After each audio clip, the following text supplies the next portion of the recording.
আসসালামু আলাইকুম সবাইকে। এই প্রথম ব্লগ নিয়ে চলে আসলাম। সবাইকে সকালের অনেক অনেক শুভেচ্ছা।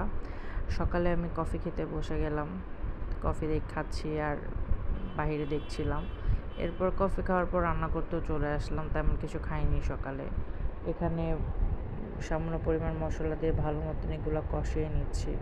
এখানে পটল ভুনা করব, তাই ভালো করে মশলাটা কষিয়ে পটলটা দিয়ে দেবো। পটলটা আমি আগের থেকে ভেজে রেখেছিলাম, সেটা ভিডিও করতে মনে নাই।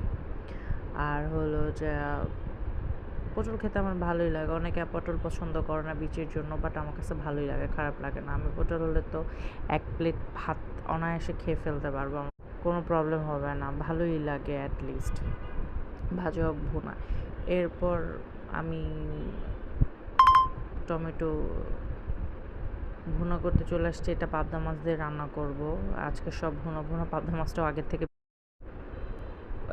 পাবদা মাছ আগের থেকে ভেজে রেখেছিলাম, সেটা ভিডিও করতে মনে নেই। নতুন নতুন ভিডিও বা ব্লগিং করলে যা হয় আর কি। এরপর একটু বিকালে ছাদে চলে গিয়েছিলাম। ছাদে গেলে মনটা কেন জানি ভালো হয়ে যায়। ছাদের এই বিশাল আকাশের এই বিশালতা দেখে নিজে নিজেকে বলি যে আমাকে আরও বড় হতে হবে, মন বিশাল করতে হবে, উদার হতে হবে।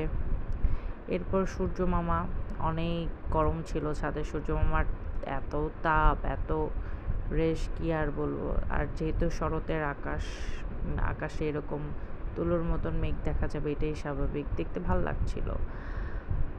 কী করবো, আশেপাশে ঘুরে ঘুরে দেখতেছিলাম, ভিডিও করছিলাম আপনাদের জন্য।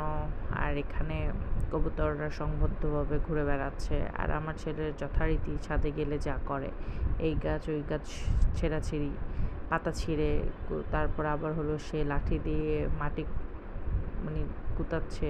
কী আর বলবো, ভালোই লাগে, খারাপ লাগে না।